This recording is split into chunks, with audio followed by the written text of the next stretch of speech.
Bienvenue à tous et bienvenue sur ma chaîne YouTube. Je suis Sarah avec 2 R et je m'intéresse au pouvoir de la respiration aujourd'hui je suis vraiment heureuse d'accueillir Francky qui lui est un expert de la méditation qui a réussi à amener la méditation dans le monde de l'entreprise et qui la pratique quotidiennement tous les jours, donc il est capable de nous donner tous ses bienfaits.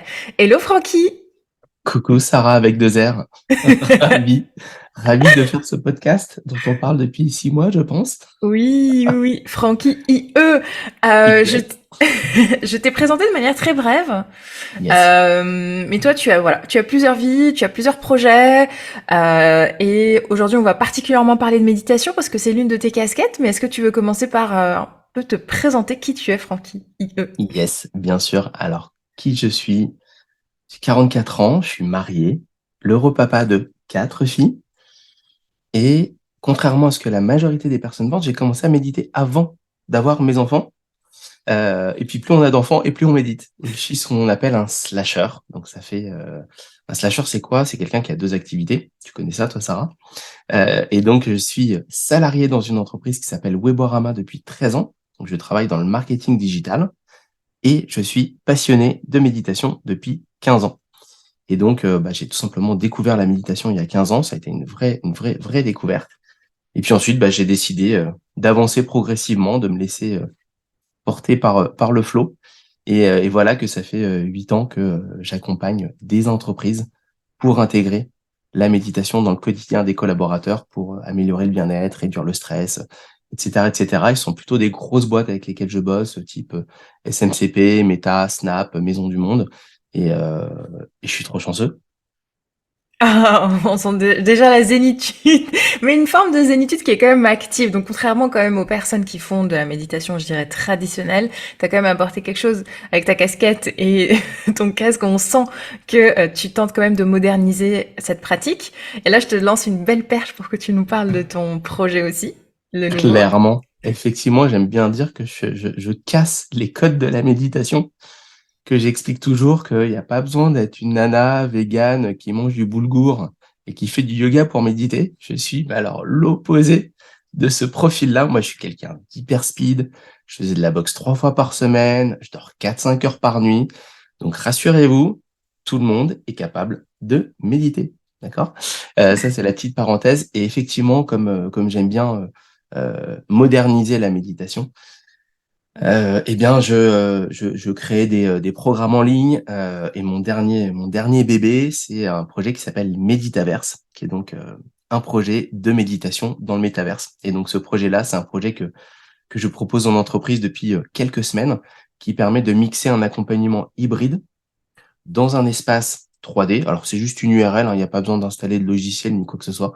C'est juste une URL que je fournis aux entreprises et les entreprises vont pouvoir accéder à plein de contenus dans ce métaverse-là, des expériences immersives en 3D, des lives qu'on peut organiser ensemble dans ce métaverse.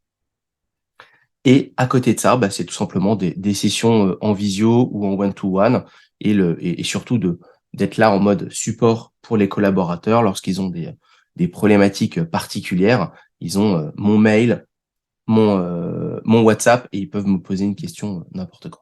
Ouais. Excellent. Euh, Avant de passer sur les entreprises, je vais quand même, toi, vraiment te demander, en fait, quels sont les ressentis, quelles sont tes transformations. Souvent, on connaît la méditation comme un anti-stress, comme un moyen de ralentir, et puis on se dit, voilà, que c'est bien pour la santé mentale, mais je trouve que ça manque un peu de concret. Donc, si tu peux vraiment me parler, me partager, je pense, ta transformation telle que tu l'as vécue sur les 15 ans, peut-être qu'il y a eu une progression aussi, ça serait intéressant. Bien sûr, complètement. Alors effectivement, il y a une progression. Quand j'ai découvert la méditation il y a 15 ans, c'était vraiment, mais alors, par hasard. C'était en 2008. J'avais un mentor aux États-Unis en qui j'avais entièrement confiance, qui m'a dit, Francky, toi, t'es un mec méga speed. Il y a un truc en ce moment qui cartonne aux US. Ça s'appelle la méditation, la mindfulness. Et donc, comme j'ai entièrement confiance en lui, j'ai commencé à découvrir la méditation, tout seul dans mon coin à Paris, en allant à des conférences, en lisant des études, en téléchargeant des sons hyper chelous, le bruit de l'eau sur le toit, des grenouilles, des grillons, des criquets, tout ce que tu voulais, parce qu'à l'époque, il n'y avait pas d'application de méditation en 2008. Et j'ai tout de suite senti que c'était quelque chose qui me faisait du bien. Ça me faisait un petit peu ce que j'appelle le mode avion sur le téléphone. Mmh. Et je me faisais ça tout seul chez moi, à mon bureau très tôt, 2, 3, 4, 5 minutes. Et ça me faisait beaucoup de bien. Et je le faisais que quand j'en ressentais le besoin, en fait. Ouais. Et comme j'ai pour habitude que lorsque quelque chose me fait du bien, d'essayer de le faire grossir et d'en faire plus, j'ai essayé de l'intégrer dans ma routine quotidienne. Et là, gros fiasco, parce que j'ai commencé à creuser et analyser tous les courants de méditation, que ce soit méditation zen, vipassana, transcendantale, MBSR et j'en passe. Et en fait, je me suis rendu compte que tous les courants de méditation ont un espèce de protocole qui est un petit peu le même, qui est de méditer tous les jours, au même endroit, à la même heure, en utilisant la même technique, en étant dans la même posture et pendant 10, 20 ou 40 minutes. Du coup, j'ai essayé de le mettre en application et là, ça a été un gros, gros fail. Je voyais plus le côté contrainte que le côté bienfait de la méditation. Donc malheureusement, j'ai abandonné la méditation très, très vite, dès que j'ai voulu en fait, l'intégrer dans mon quotidien. Ouais. Et puis, 2 années plus tard, en 2010, je décide de changer au niveau professionnel de secteur d'activité. Je pars d'un secteur qui est l'IT et j'arrive dans le secteur du marketing digital, donc le secteur dans lequel je suis actuellement et je suis salarié. Et j'arrive dans un milieu où je comprends rien quand on me parle. Je connais personne, donc j'ai aucun réseau. Et donc là, gros moment de solitude, parce que repartir de zéro, c'est pas évident. Et je me dis, ok, pour compenser, tu vas bosser plus que les autres. Donc, je faisais des 10, 11, 12, 13 heures par jour pour compenser ce manque de compréhension, ce manque de network dans le marché. Et puis, au bout de 6 mois, je me dis, mais attends, Francky, tu vas pas tenir dans la durée. J'avais qu'une trentaine d'années, donc j'étais encore frais. Mmh. Je faisais beaucoup de sport à l'époque. Mmh. Et puis là, je me suis dit, non, mais c'est pas possible. Tu peux pas continuer comme ça. Faut que tu trouves une solution. Faut que tu trouves une soupape parce que tu vas exploser en plein vol. Et je me suis rappelé que 2 années plus tôt, j'avais découvert la méditation. Mmh. Ça m'avait fait vachement de bien. Mais que dès que j'avais voulu l'intégrer dans mon quotidien, là, c'était un gros loupé. Donc, à partir de cette prise de conscience-là, j'ai tout simplement pris l'engagement envers moi-même de méditer tous les jours, mais à la Frankie style. Pas Vipassana, pas MBSR, pas à ma façon. Peu importe quand, où, comment, 2 minutes, 3 minutes, en qu'elles sont dans mon lit, dans mon canapé, en marchant à l'extérieur, peu importe. Mais c'était mandatory pour moi de méditer tous les jours. Et en fait, le fait de faire ça, je l'ai fait pendant 1, 2, 3, 4, 5 jours. Puis en fait, je me suis rendu compte que c'était hyper facile dans une journée de 24 heures. Quand tu dors que 4, 5 heures par nuit, comme Mmh. moi, c'est hyper facile de trouver quelques minutes pour faire ça. Mmh. Et donc, comme j'ai vu que c'était facile et que j'ai commencé à en ressentir les bienfaits au bout d'une semaine à peu près, je me suis dit, ok, maintenant tu rallonges les sessions. Et puis petit à petit, tu multiplies les sessions, mais toujours à ma façon. C'est-à-dire qu'il y avait rien, je voulais pas respecter un protocole bien, bien défini, même si je dis pas que les protocoles MBSR, Vipassana et autres sont pas bons, hein, ils sont Oui. excellents. C'est juste que moi, ça me convenait pas. Mmh mh. Et donc, petit à petit, je méditais de plus en plus longtemps et de plus en plus. Puis, voilà, ça fait maintenant, je pourrais même pas te dire, ça doit faire 8 ans que je médite 3 fois par jour, matin, au réveil, après mon déjeuner, le soir avant de rentrer chez moi. Et en fait, moi, ça m'a changé. Je suis plus la même personne, quoi. Oui. Qu'est-ce que ça veut dire, je suis plus la même personne? Est-ce que tu as, par exemple, une petite anecdote à nous partager, une réaction? Est-ce que tu le sens vraiment chimiquement dans ton corps? Qu'est-ce Ah, que j'en ai plein, j'en ai plein à partager. tu Il t'énerves y a plus devant les effectivement quelque bouchons? chose que je ressens.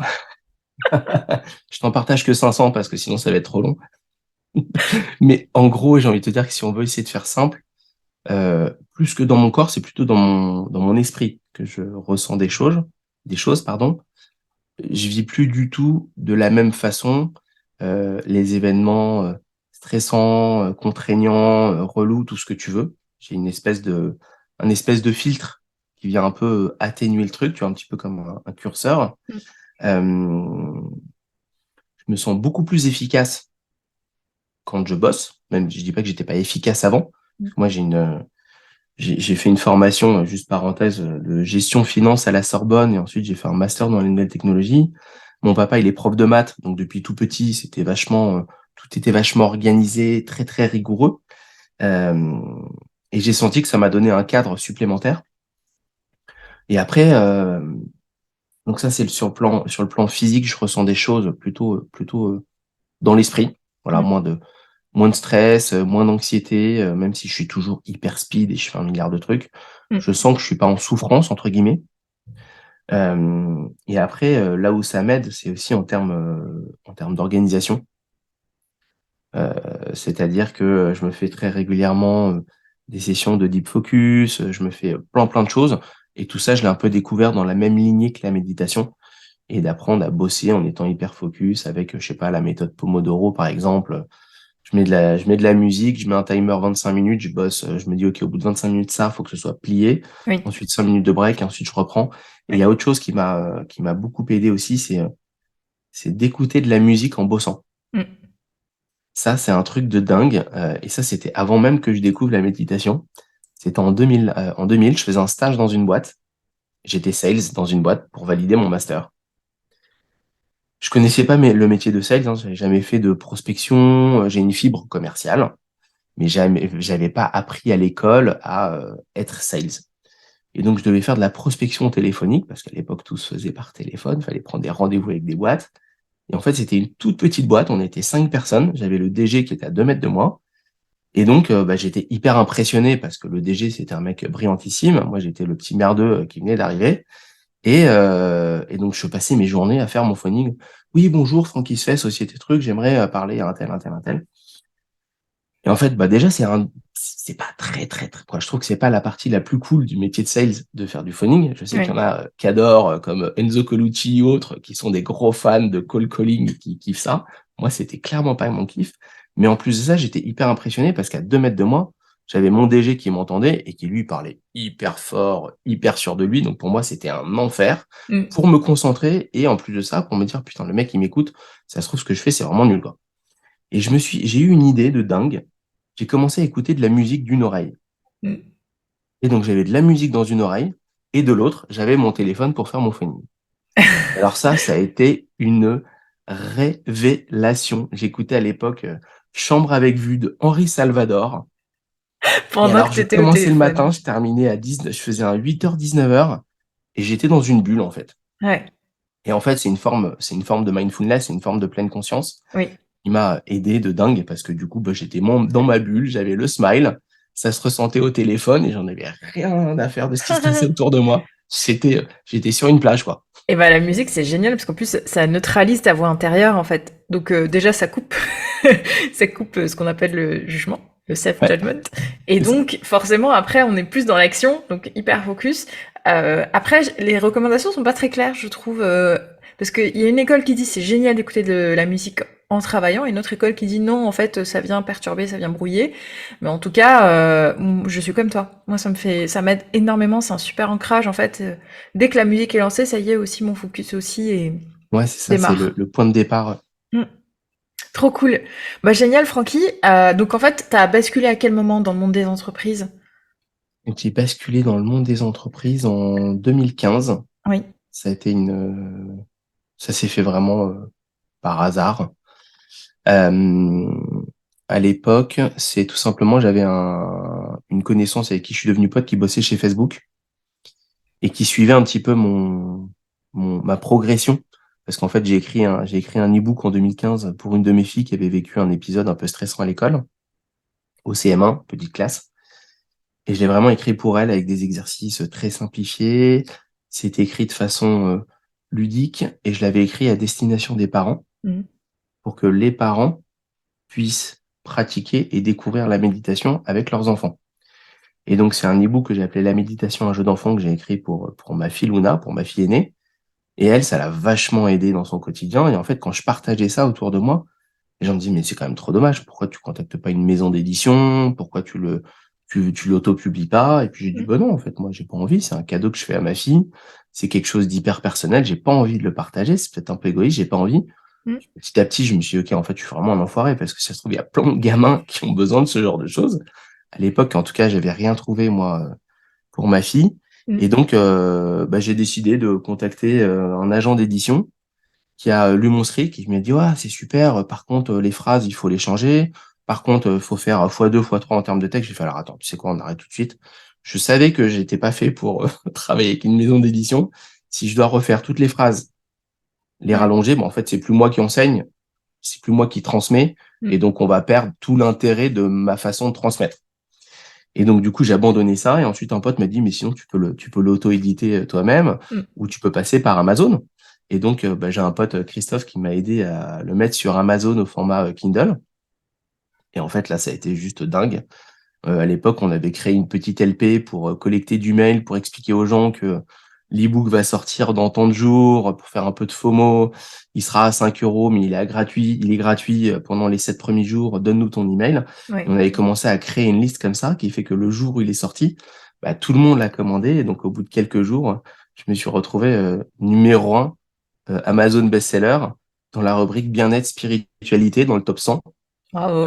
Et en numéro 2, tu avais le Dalai Lama. Donc c'était quelque chose qui était assez dérangeant comme situation, hyper kiffant. Et tu t'es dit: Ouais. «Merde, je suis pas bon en écriture».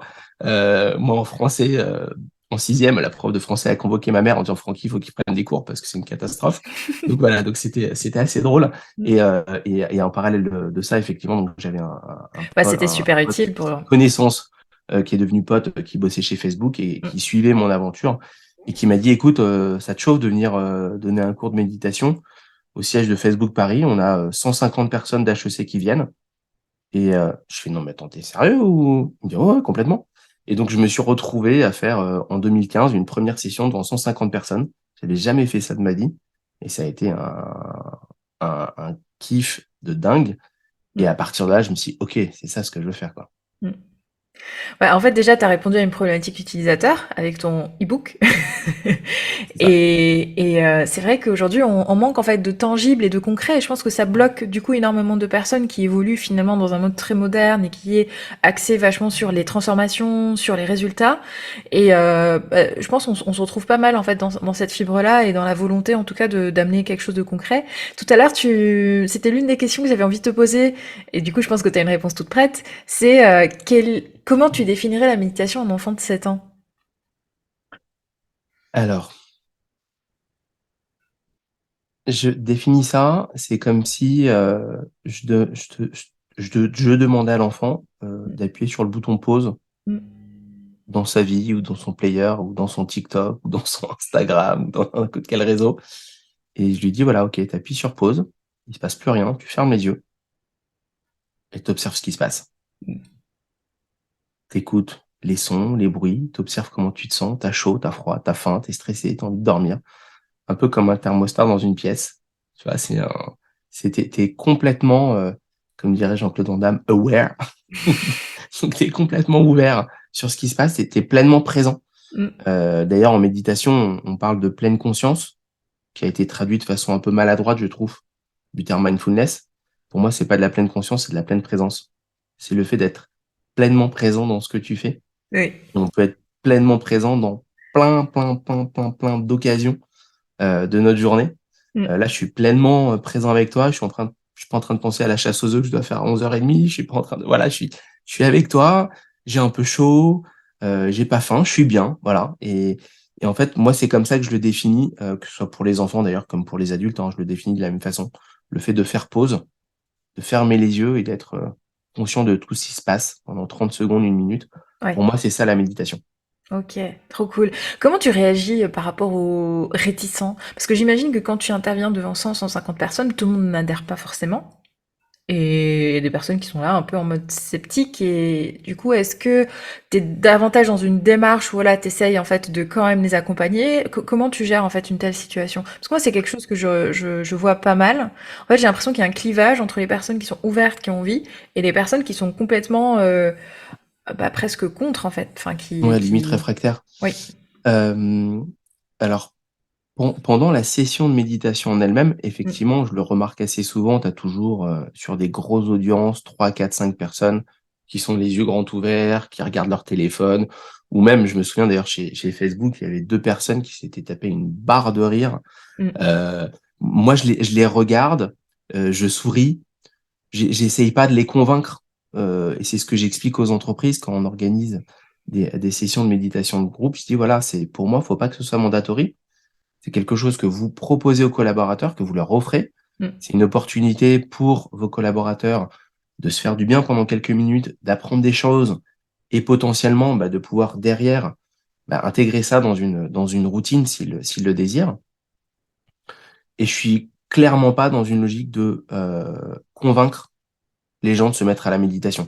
Et Mmh. pour faire un parallèle avec mes filles, parce que c'est quand même assez important, moi j'ai des jumelles qui ont 14 ans, donc Ava et Nina. C'est vrai, les deux, c'est vraiment le yin et le yang. En termes de mindset, t'en as une qui dit toujours oui à tout, l'autre qui dit toujours non. Je dirais pas qui est qui, mais voilà. Ouais. Elles se reconnaîtront quand elles écouteront l'épisode, et elles savent. Physiquement, rien à voir. T'as genre 15 centimètres de différence, 10 kilos de différence, t'as rien. C'est des fausses jumelles, donc rien de truc.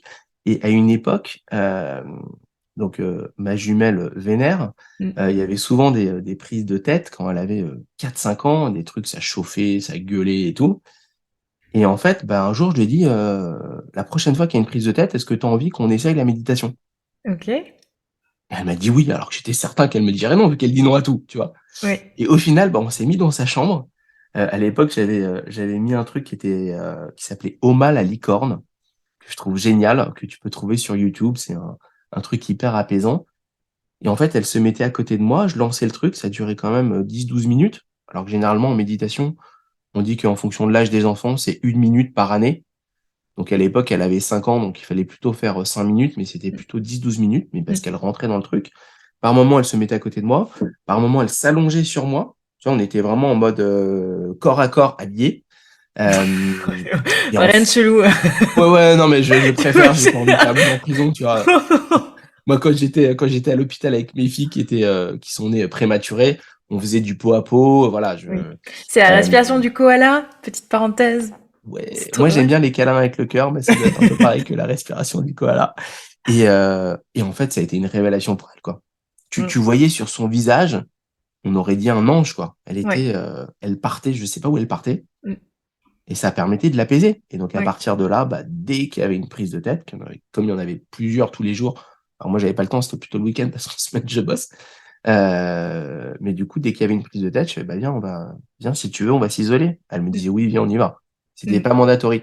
Et l'autre qui était hyper zen, mais alors, quand je lui parlais de mission, il me dit, attends, à quoi ça sert? Tu vois, Oui. donc, Oui. et voilà. Donc, pour moi, en tout cas, moi, ma démarche et mon mindset, c'est de dire, moi, je propose des choses, j'explique des choses de Mmh. façon ultra simplifiée. Mmh. T'as envie de le faire, tu le fais. Tu veux pas le faire, je vais pas te convaincre à le faire. OK. Bah oui, parce que sinon, si on peut pas forcer le mental, en fait, de toute manière. Je Je veux dire, pense, bon. je pense aussi. OK, c'est intéressant. Je me posais une question, moi, par rapport plutôt à l'avenir de toutes ces pratiques, finalement, bien-être, anti-stress, anti-anxiété. Est-ce que tu as déjà une vision des prochaines années? Est-ce que tu penses que le monde va continuer à s'ouvrir? Quelles vont être les nouvelles solutions? Euh, Quel est un peu, si tu te projettes dans 10 ans, Oui. par rapport à la question de la méditation, comment tu imagines en fait les choses évoluer? Alors, je vais reprendre quelque chose que j'ai entendu de Jonathan Lehman. Je sais pas si tu connais, Oui, qui a les créé les antissages du... anti-sages du bonheur. Il avait fait un TED Talk et il avait terminé son TED Talk en expliquant que il y a 2 siècles, une très faible partie de la population française se lavait tous les jours. Mm, Aujourd'hui, ça nous semble dingue. Je pense que si on a la possibilité financière, qu'on a accès à l'eau et accès à du gel douche, quasiment tout le monde se lave tous les jours. mm, Il y a un siècle, une faible partie de la population faisait du sport régulièrement, pratiquait une activité physique. Aujourd'hui, moi je vois autour de moi, je pense que 7 personnes sur 10 pratiquent une activité régulière. mm. Et puis actuellement, il y a une très faible partie de la population française qui médite régulièrement. Donc j'ai bon espoir que, alors dans 10 ans, je sais pas, mais en tout cas dans un siècle ou deux, je pense que ce sera Ouais. totalement intégré, démocratisé. D'ailleurs, on voit l'évolution. On voit que maintenant, j'ai vu récemment qu'il y a certaines écoles de médecine qui proposent des formations de méditation aux médecins. Il y a des écoles qui intègrent des programmes de méditation. J'ai même vu les je sais plus dans quelle ville aux États-Unis les flics sont formés à la méditation. Tu as des arbitres de volley pendant les Jeux Olympiques qui sont formés à la méditation. Donc on voit que ça commence à toucher un peu tous les niveaux, quels que soient les secteurs d'activité, Mmh. quels que soient les âges. Donc je pense que dans 10 ans, on va faire encore une step. Ce sera peut-être un baby step, Mmh. mais je pense qu'on va encore faire un step parce que on voit que ça se démocratise un petit peu plus. Moi, je vois l'évolution par rapport à il y a 15 ans et par rapport à aujourd'hui. Sur les 3 à 5 dernières années, il y a eu vraiment une croissance et sur le monde de l'entreprise, parce que je pense que pour moi, il y a deux points névralgiques pour la méditation. Mmh. Je pense qu'il y a l'école, parce que du coup, si on commence tout petit, bon, bah, ça devient une évidence de continuer Mmh. si on trouve là où les bonnes techniques. Et pour moi, il y a le monde de l'entreprise. Et si on arrive à intégrer de plus en plus la méditation dans les écoles et dans le monde de l'entreprise, ben, on peut toucher quasiment, peut-être pas 100% de la population française, mais en tout cas, si on parle de la population française, après, c'est valable un peu partout dans le monde. Oui. Je pense que ça va continuer de se démocratiser au rythme de chaque pays, comme toujours. Et, euh, et en fait, bah, quand il y a des gens comme toi ou comme moi qui viennent avec des idées nouvelles, des idées un peu folles, d'expliquer qu'on peut méditer en faisant ci, en faisant ça, bah, les gens, ils sont tout de suite intrigués. Et moi, j'explique toujours en méditation que ce n'est pas aux gens à s'adapter à la méditation, et que c'est la méditation qui va s'adapter aux personnes. Oui. Et en fait, le fait de dire ça, les gens se disent, ah ok, bah alors c'est plutôt pas mal, parce que moi j'avais le sentiment que c'était le truc hyper relou, et qu'il fallait que je prenne 20 minutes tous les matins en fleur de lotus, alors que je suis pas capable de me mettre en fleur de lotus. Bah, c'est ça, je pense qu'on a tellement mis d'injonctions, en fait, et tellement complexifié, finalement, la Mhm. chose, que en fait, on en a perdu un peu le goût. Et c'est un peu dommage. Je me posais pas mal la question, en fait, justement, du monde de l'entreprise, parce que, pareil, comme toi, je viens aussi de là, et je suis vachement intriguée par la question du bien-être au travail. Je suis pas d'accord avec tout ce qu'il raconte. En fait, Mhm. je sens que c'est désaligné, parce que je trouve que bah, le bien-être, c'est déjà très personnel, et moi, j'ai pas envie Oui. d'avoir une entreprise, en fait, qui soit responsable de mon bien-être. C'est-à-dire que quand j'ai envie de faire des choses avec mes collègues, à ce moment-là, oui, mais sinon, en fait, j'ai pas envie d'avoir des séminaires, en fait, Ok. ça me parle pas Ouais. personnellement, et j'ai déjà assisté à ce genre de choses, et je pense que ça ne parle pas à beaucoup de monde non plus, et les personnes se forcent, et en fait finalement c'est pas, à terme en fait on voit pas vraiment le résultat. Je trouve que c'est un peu contre-productif, je dirais, et du coup Mhm. voilà, en ce moment je me forge un peu mes propres convictions sur la question, et et du coup, en fait, j'ai du mal à me positionner. Est-ce que c'est à l'entreprise de proposer des sessions de méditation aux salariés, ou est-ce que c'est à l'entreprise d'ouvrir, de donner les outils, par exemple, pour que les salariés pratiquent tout seuls? Est-ce que toi, tu as un avis sur le sujet? Alors, je vois complètement ce que tu dis. Moi, j'ai plutôt le sentiment, parce que j'évolue dans ce milieu-là, aussi bien sur mon job que sur la partie méditation, Mm, que l'entreprise a un rôle très important dans cette amélioration de la qualité de vie au travail. mm, Parce que c'est vrai que très souvent, on peut être stressé par soit par des méthodes de management, soit par des objectifs, soit par un contexte business qui fait que ça vient nous impacter. Après, on peut être stressé sans forcément, c'est pas forcément lié au boulot, hein. Il y a des mm. personnes qui sont stressées naturellement, plus facilement que d'autres. Et ça, je pourrais en parler des heures aussi. Et moi, je trouve ça bien que l'entreprise, en tout cas, propose des choses. Voilà. Et puis, comme je te le disais tout à l'heure, faut pas que ce soit mandatory, il faut pas que ce soit mal perçu. Si un collaborateur se dit, bah écoute, non, moi je le sens pas, j'ai pas envie, voilà. Oui. Généralement, moi, ce que je vois dans les entreprises, c'est que c'est plutôt bien accueilli, Mm. le fait que ce soit proposé. Alors après, t'as différents types d'entreprises. T'as des entreprises qui le font vraiment pour le bien-être des collaborateurs, pour qu'ils se sentent mieux. Et puis après, bah, il y a des entreprises qui le font un petit peu pour s'acheter une conscience, travailler sa marque employeur, pour se dire, OK, je vais pouvoir les faire travailler encore plus. Je vais pouvoir. Moi, c'est plutôt ça ce que je ressens, ce que je Oui. constate. Oui. Euh, mais je trouve que c'est bien que l'entreprise, en tout cas, se prenne la casquette Ok. de, bah, on va essayer de faire des choses Ouais. pour que vous vous sentiez mieux au boulot, que vous soyez moins stressé. Et puis après, bah, c'est quand même vertueux le fait d'être moins stressé, d'être mieux dans ses baskets. on est plus productif et il y a moins de turnover et il y a moins de, voilà, il y a plein d'impacts qui peuvent être super positifs. Mmh.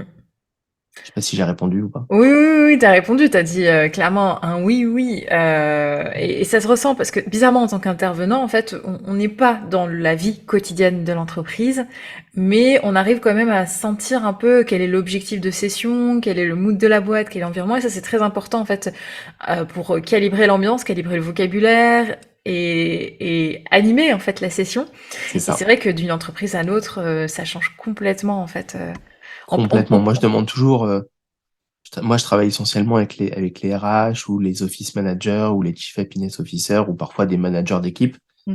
Et je leur demande de me dire la vérité et de m'expliquer vraiment quel est le contexte. Oui. Qu'est-ce qui les motive vraiment à faire ça? Mm.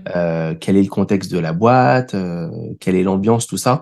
Comme ça, moi, ça me permet derrière d'avoir quelque chose qui est vraiment aligné avec le contexte dans ce que j'ai le droit de faire, bien entendu. Parce que, voilà. Ouais. Et bah écoute, Francky, en tout cas, bravo, parce que moi je te suis quand même pendant une petite année, on a eu l'occasion d'échanger pas mal de fois. Respiration, méditation, c'est quand même, elles sont très cousines en fait. La respiration est un moyen de méditer. Tout à fait. C'est un des moyens de méditer.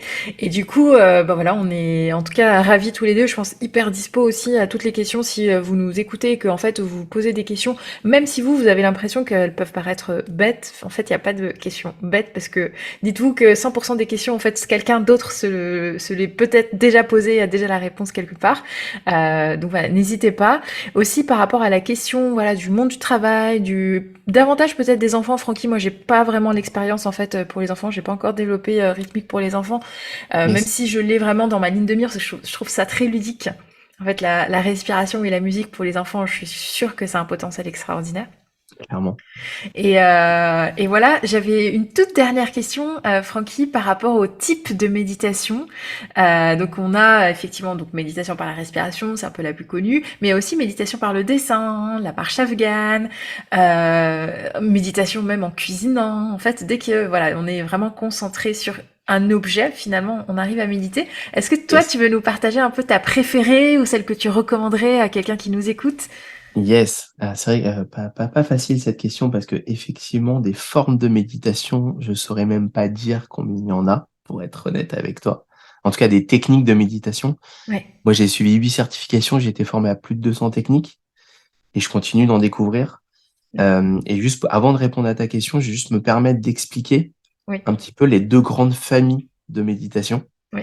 Il y a ce qu'on appelle les méditations formelles, qui sont les plus pratiquées, qui sont celles où en gros on se pose quelque part, on ferme les yeux et pendant quelques minutes, on va se concentrer sur un point de concentration. Donc ce point de concentration, ça peut être la respiration, les sons environnants, une liste de gratitude, des sensations corporelles, peu importe, et on a juste un objectif de concentration pendant ces quelques minutes.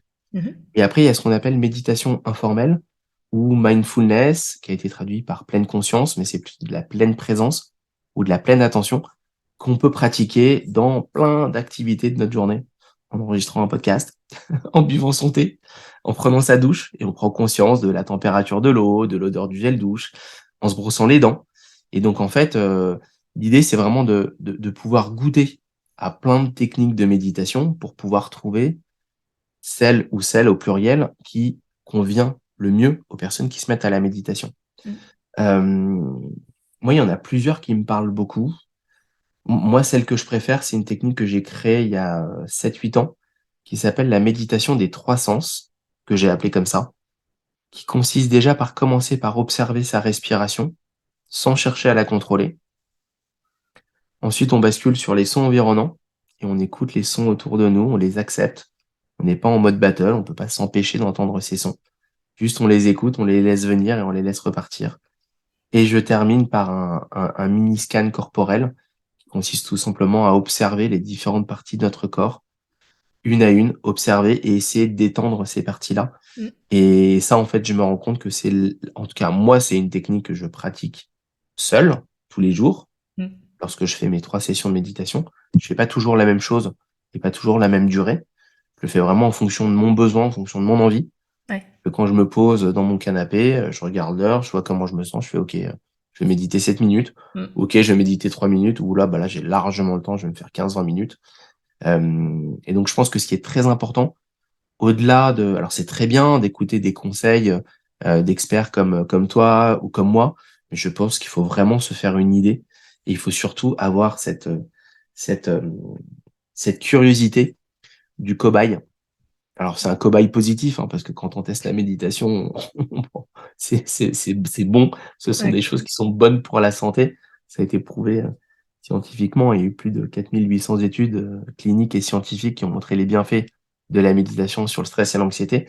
Et donc, l'idée, c'est vraiment de tester des choses sans se mettre la pression, à sa façon, sans, sans juger, sans essayer de mesurer la qualité de la session sur une échelle de 0 à 10. Et moi, ce qui me dérange pas mal dans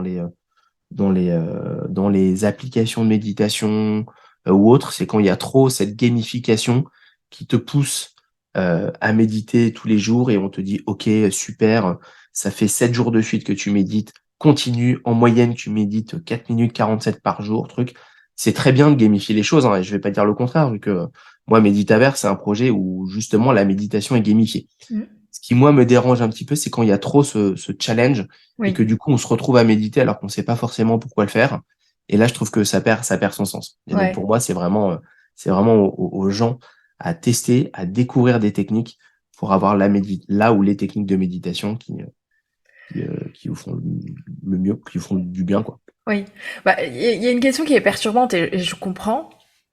C'est comment je sais que je suis en train de méditer. En fait, comme il n'y a pas un élément de mesure concret, bah en fait, on ne sait pas si nos pensées partent ou si au contraire on les focalise. Et en fait, par exemple, là, en t'écoutant, moi, je sais que j'étais dans un état hyper méditatif parce que pendant que tu te déroulais, bah, j'étais hyper concentrée et en même temps, bah, j'étais énormément dans l'auditif et bah moi j'appelle ça méditer par exemple tout simplement parce que j'ai pris une petite pause de 5 minutes et j'étais totalement focalisée. Mais j'étais focalisée à l'extérieur, pas à l'intérieur. Et en Mm. fait, on oublie que c'est juste finalement c'est un recentrage de l'attention. En fait, peu importe en fait sur où, quand, comment, etc. Exactement comme tu le disais. Et du coup, comment on sait qu'on est en train de méditer? Bah, s'il y a quelque chose qui peut rassurer, c'est de se dire que en fait, quand on n'a plus l'auto-jugement, moi je trouve ça intéressant, c'est de dire Oui, on est plus en position en fait où on se juge déjà. Et ça s'appelle la pleine présence en fait, c'est tout. c'est ça. Ouais, c'est très bien expliqué. Et je pense que le fait de se poser la question si oui ou non on a bien médité, Mm. je pense pas que ça aide en fait. Non, c'est Bah, juste scolaire en fait. On a été c'est ça, toujours. parce qu'on est dans une ère où on a besoin de tout traquer, tout savoir. Alors après, il y a des choses. D'ailleurs, moi, je travaille. Bah, toi aussi, tu bosses aussi pour la même mutuelle Ah LMP. oui. Attends, je te raconte pour le podcast. Ouais. Et donc là, pendant une saison, je prends la casquette du Health Tech Coach.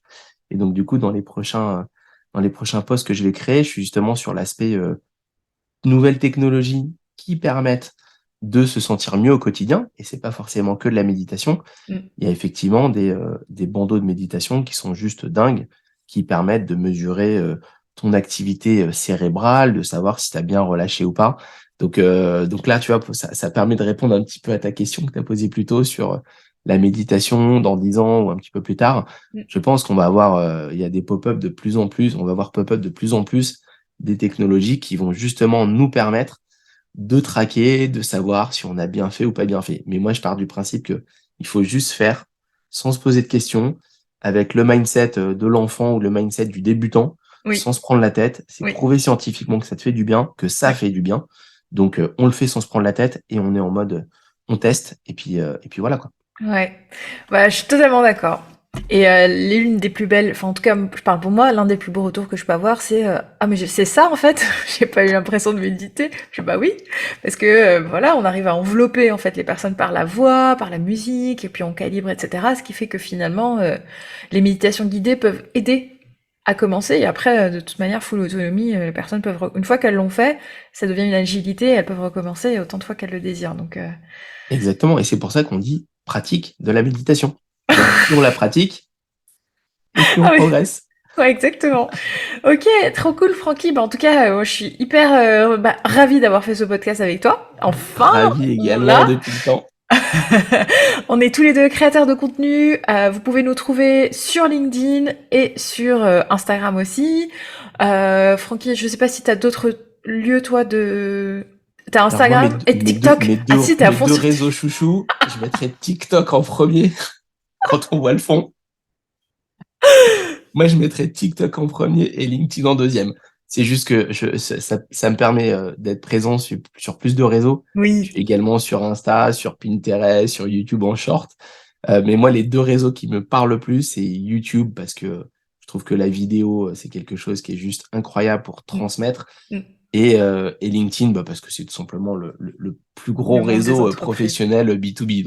Ouais. Donc voilà, effectivement, à ces deux endroits-là, vous pouvez me trouver et je réponds à toutes les questions. Donc si jamais il y a quoi que ce soit, je serais ravi d'y répondre. Ouais, go follow Francky sur TikTok. C'est c'est assez rigolo parce que des fois, alors moi je suis pas du tout sur TikTok, mais je vois passer du coup tes réels Instagram et en fait effectivement je me dis oh là là c'est ça sent la vidéo Ah TikTok. ben clairement, ah bah oui, effectivement, je commence par mon format TikTok, après je développe Énorme, sur les autres, c'est clair. bravo, bravo, félicitations. Méditation sur TikTok, je pense que t'as du haut potentiel niveau Ah ouais, ouais, il y a de quoi faire, concentration. ouais. Ouais, Ah ouais, ouais, c'est quand même ultra niche et il y a pas grand monde dessus. ouais. Et c'est dingue de voir le potentiel qu'il y a parce qu'il y a des marques qui me contactent, qui me disent, mais on aimerait intégrer, on aimerait faire ci, est-ce que tu peux nous faire des vidéos pour notre feed TikTok? Non, non, Mm. c'est génial, quoi. Moi, ça m'éclate. Moi, je le prends vraiment comme un jeu. C'est une de mes filles qui a commencé à m'apprendre ça, bah, celle qui est hyper zen, une passionnée. Elle a 20 000 followers sur TikTok, donc elle a commencé à me montrer ça il y a 2 ans. Et puis ensuite, bah, j'ai décidé de me faire accompagner par des influenceurs pour pouvoir bien comprendre les codes de TikTok et l'adapter à la plateforme. Énorme, énorme. Voilà. Bravo Francky. Je vais mettre tous tes contacts et tous tes liens dans le descriptif. Et en tout cas, bah, je te remercie pour ton temps. Merci Euh, à toi. C'était un kiff de faire ce podcast avec toi et bravo pour ce que tu fais. J'ai kiffé. Faut que je m'y remette, mais j'avais kiffé faire la séance à Noël. ouais. C'était juste magique et ça me donne trop envie de m'y remettre. Quand tu veux Francky. Merci beaucoup. À Merci. bientôt. À bientôt.